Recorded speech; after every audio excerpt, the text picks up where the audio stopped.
Hola, bienvenidos a la clase número 9 del curso de programación orientada a objetos. En la clase de hoy vamos a hablar acerca de las colecciones. Y las colecciones son estructuras de datos que permiten almacenar más de un dato en una misma variable. Dependiendo de las necesidades de la colección es la estructura de datos que deberíamos escoger. Hasta el momento en este curso solo hemos utilizado listas y todavía no entendemos por qué es que estamos solamente utilizando listas. Así que en esta clase vamos a aprender a utilizar algunas de estas estructuras de datos para operar con ellas y conseguir resolver problemas cotidianos de la vida real. Como es difícil imaginar lo que es una colección, lo mejor es que veamos algunos ejemplos. Una colección puede ser, por ejemplo, una colección de autos o de electrodomésticos, de celulares, o una colección de objetos de juguete, por ejemplo. Puede ser también una colección de discos o una colección de animales. Incluso puede ser una colección de anillos dentro de un juguete. Puede ser también una colección de palabras que tienen una definición, o puede también ser una lista de canciones, puede ser también una lista de instrucciones para seguir una receta, etc. Una colección finalmente es lo que nosotros podríamos entender como un conjunto de objetos que todavía no tienen ni un orden ni nada. Sí, es un concepto bastante abstracto, es más abstracto que la lista, es más abstracto que un array. Una colección incluye a todas ellas. Entonces, dentro de las colecciones, y las que vamos a ver hoy, que son las más populares de todas y que vienen dentro del lenguaje C#, son el array. Vamos a ver hoy día también la lista, a pesar de que hemos hecho uso de ella durante mucho tiempo durante el curso, pero hoy día vamos a entender qué era lo que estábamos haciendo estrictamente con la lista. Vamos a hablar también acerca de la queue o de la cola, que es el típico escenario de personas que están en una línea esperando por algo. Vamos a ver también el stack o la pila, que también se le llama, y el stack es lo que nosotros podríamos imaginar exactamente con lo que ocurre con una torre de platos, ¿sí? Vamos a hablar más en profundidad de ello cuando nos toque hablar del stack. Y por último vamos a hablar del dictionary, que también ya hemos hecho unas pequeñas implementaciones con él, pero hoy día también vamos a entender en profundidad de qué se trata y cómo podemos sacar el máximo provecho de estas estructuras de datos. Bueno, mano a la obra entonces. Lo primero que vamos a ver entonces es un array. El array o arreglo es la forma más básica que existe dentro de los lenguajes de programación para almacenar muchos valores en una sola variable. Los arrays tienen la particularidad de que no pueden ser redimensionados dinámicamente. Eso significa que no pueden cambiar su cantidad de elementos después de su declaración, ¿sí? Si nació con 7 posiciones, va a tener que morir con 7 posiciones o volver a recrearse en algún otro momento del programa para poder tener esas posiciones adicionales. Finalmente, lo que estamos diciendo aquí es que con las posiciones que nace muere. Existen en casi todos los lenguajes de programación los arrays. Yo diría que es una de las estructuras de datos más básicas que existen para poder almacenar ítems. Bueno, parten desde el índice 0, como la mayoría de las cosas dentro de los lenguajes de programación, así que es importante entender que en la posición 0 está el primer elemento, en la posición 1 está el segundo elemento, en la posición 2 está el tercer elemento, y así sucesivamente. Entonces, si nosotros miramos un array se parece mucho a los tickets de Happyland, ¿sí? Donde cada uno de los tickets vendría siendo un elemento del array. Nosotros cuando tenemos un array de tickets sabemos que no podemos agregar un nuevo ticket adicional a los que ya tenemos o entre medio del espacio de los que ya hay, ¿sí? Si son 10 tickets, son 10 tickets, nada más, porque el espacio es fijo entre cada uno de los tickets, ¿sí? Eso es lo que podríamos imaginar como cuando necesitemos pensar en qué es lo que hace un array. Entonces ahora vamos a ver un código de ejemplo. Vamos a declarar un array de una dimensión y 7 posiciones que vamos a llamar días de la semana, y vamos a establecer un valor para cada posición y vamos a ponerle a la posición 0 lunes, a la posición 1 martes, a la posición 2 miércoles y así sucesivamente para poner todos los días de la semana. Y luego vamos a hacer uso del for each, y el for each nos entrega la capacidad de poder recorrer una colección uno por uno, cada uno de sus elementos. Entonces aquí lo que nosotros estamos diciendo es que por cada string día dentro de los días de la semana, imprímeme lo que yo guardé en la variable día. Imprímemelo y después concaténale un espacio. Bueno, y si ejecutamos este ejemplo, entonces vamos a ver que los días de la semana están todos separados por un espacio. ¿Cuál es el ejemplo? ¿Qué conclusión deberíamos sacar de este ejemplo? Si se fijan, esto nos viene bien, un string de 7 posiciones nos viene bien porque nosotros sabemos de antemano que no van a haber más días de la semana, que no va a existir un día entre el domingo y el lunes, o que no se nos está yendo algún día entre medio de todos los que están acá. Nosotros sabemos que los días de la semana son 7 y por eso es que podemos utilizar un array. Pero eso no es siempre cierto. Nosotros no siempre podemos anticipar cuánto es la cantidad de elementos que vamos a necesitar, y en esos casos entonces no utilizaremos array, sino que intentaremos utilizar otra estructura que nos permita crecer de manera dinámica. Para ello, para este tipo de situaciones, entonces, volveremos entonces ahora a la presentación, es que tenemos las listas. Las listas son conjuntos de ítems ordenados por un índice. ¿Sí? Entonces tenemos en cada índice nosotros tenemos un ítem que se le asigna dentro de la lista, y las listas tienen la particularidad, a diferencia del array, que pueden ser redimensionadas dinámicamente. Eso significa que yo puedo ir dentro del programa agregándole en .add, .add, .add, .add, y la lista va a crecer mientras tenga memoria disponible para poder agregar nuevos elementos a la lista. Las listas también tienen la particularidad dentro del lenguaje que poseen operaciones propias. Estas operaciones le dan capacidad a la lista de hacer cosas que de otra manera tendrían que escribir ustedes mismos. Algunas de esas capacidades, por ejemplo, son el sort, que permite ordenar una lista, y también tenemos algunas otras como el order by y algunas otras capacidades de las lambda expressions y LINQ, como el where, el select, etc., que veremos con más detalle en la siguiente clase. Entonces aquí se provee un código de ejemplo en el cual tenemos una lista a la que declararemos una lista de objetos tipo string que se llama mi lista, y la estamos creando, y luego estamos agregando elementos a la lista. Agregamos a Juan, a Pedro, a Luis, Paco, Hugo, Diego, Tomás, y luego entonces la lista viene con un método que se llama contains. La estructura de datos soporta este método que se llama contains, y de esta manera entonces yo me puedo preguntar si un elemento existe o no dentro de la lista. Este método contains nosotros no tuvimos que programarlo, viene dentro de la definición de las listas. Por lo tanto, si yo tengo una lista de personas o una lista de strings o una lista de enteros, siempre voy a tener el método contains.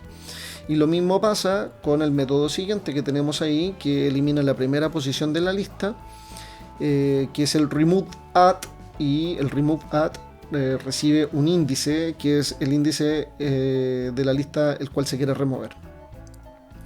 Y así también tenemos el ordena la lista alfabéticamente y la guarda en una nueva variable.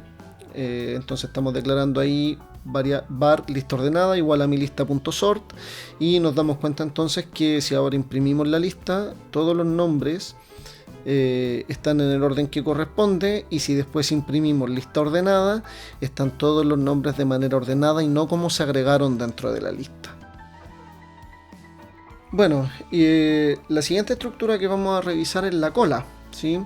La cola es ese típico escenario de cuando se produce algún evento importante, por ejemplo, ¿sí? Y estamos todos esperando por nuestras entradas. O cuando las personas se paran afuera de una tienda por Cyber Monday, por ejemplo, ¿sí? La cola es el típico escenario donde la primera persona que llega es a la primera persona a la que se le atiende, o el primer ítem que llega es el primer ítem en salir de la cola, ¿sí? Entonces se utiliza cuando se quiere tener una colección tipo FIFO. Por FIFO entendemos first in, first out. Eso significa que el primero en entrar es el primero que va a salir. Y bueno, se agregan nuevos elementos a la cola utilizando el método enqueue, y se sacan elementos de la cola utilizando el método dequeue. Entonces aquí tenemos un ejemplo. Lo que estamos haciendo es crear una cola de personas, una cola de clientes en realidad, que es una nueva cola de objetos tipo persona. Y después empezamos a encolar dentro de esta cola de clientes a las nuevas personas. Y ahí tenemos el root y el nombre. Este objeto tipo persona lo definimos un poco más abajo. Y entonces aquí estamos mostrando la cantidad de elementos en la cola. Luego, nosotros siempre en la cola podemos saber cuántas personas hay.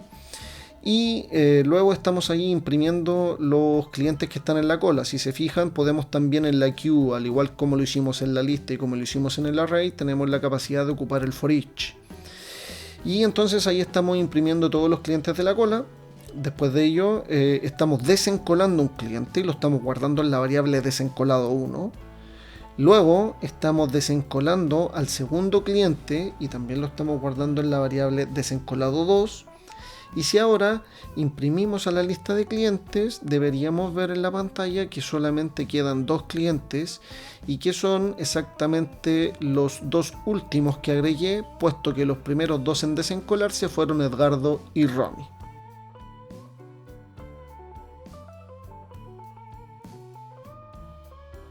La siguiente estructura de datos que vamos a ver hoy es el stack, o la pila, que también se le llama. Se le llama pila por que el primero que va a ser atendido va a ser el último que llegó, ¿vale? Igual como se haría en una torre de platos, cuando tú estás lavando los platos, ¿sí? Tú vas poniendo los platos uno sobre otro, y después el plato que vas a utilizar, obviamente no es el que está en la base, porque puedes correr el riesgo de botar todos los platos. Entonces el plato que vas a utilizar es siempre el último plato en ser lavado. Ese es el concepto de la pila. Entonces se utiliza cuando se quiere tener una colección tipo LIFO. Eso significa last in, first out. O sea que el último en entrar va a ser el primero en salir. Entonces al stack nosotros le agregamos nuevos elementos haciendo push. Y le sacamos elementos del stack haciendo pop. Entonces imagínense ese mismo ejercicio, esos mismos sonidos, tratando de hacerlos dentro de una pila, ¿vale? Hacemos push para poner un nuevo plato y hacemos pop para sacar un plato. Aquí tenemos un código de ejemplo que muestra cómo es que podemos hacer la utilización de un stack. La primera línea ahí estamos creando un stack de objetos tipo string, al que estamos llamando mi stack.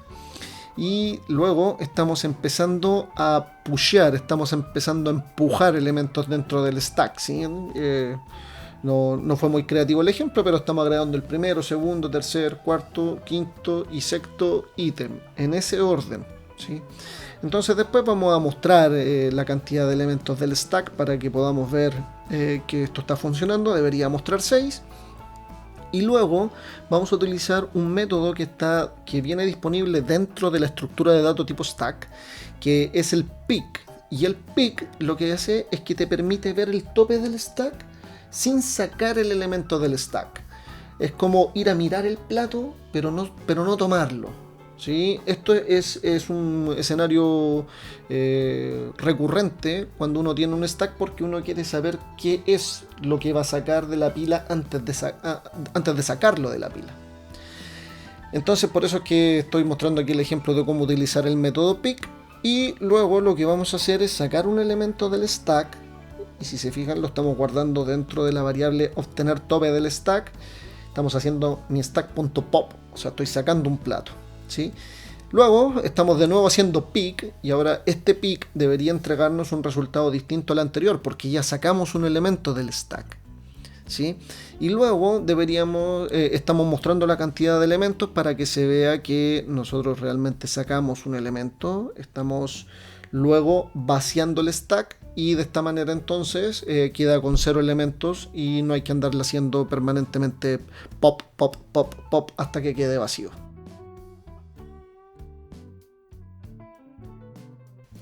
Y la última estructura de datos que ya nos queda y que vale la pena mencionar es el dictionary. El dictionary se utiliza para cualquier colección donde los elementos presenten una estructura del tipo llave-valor, que es muy parecido a lo que pasa en un diccionario de español, donde tú tienes un término, que es la palabra que define el diccionario, y después tienes una definición para esa palabra, que es la explicación. Dentro del diccionario solo puede existir una llave con el mismo valor. Pues si hay dos, ya no sería un diccionario. El objetivo del diccionario es encontrar la definición para una palabra específica y por lo tanto la palabra tiene que existir solamente una vez dentro del diccionario. ¿Sí? Si yo agrego dos veces al diccionario la misma llave, entonces el diccionario va a lanzar una excepción diciendo que no se puede ingresar un nuevo elemento con la misma llave. Ese es el objetivo, forzar de que las llaves sean únicas. Los valores pueden repetirse cuantas veces quieran, pero las llaves deben ser únicas y debe tener una estructura del tipo llave-valor o para un cierto para una cierta llave sí voy a guardar un cierto valor. Y por eso es que en inglés lo ocupamos las palabras key value. ¿Ok? Entonces, el objetivo del diccionario es que podamos encontrar un valor inequívocamente teniendo una llave. ¿Sí? Y es una colección, si es que lo pensamos de alguna manera, vendría siendo como una lista de objetos key value. ¿Sí? Y dentro de .NET existe este objeto y se llama key value pair. Estamos viendo ahora un ejemplo aquí de cómo podemos ocupar un diccionario. Lo que nosotros estamos haciendo aquí es definiendo un diccionario donde la key es de tipo string y la llave y el valor son de tipo string ambos. Y le estamos llamando diccionario fichero abrecon.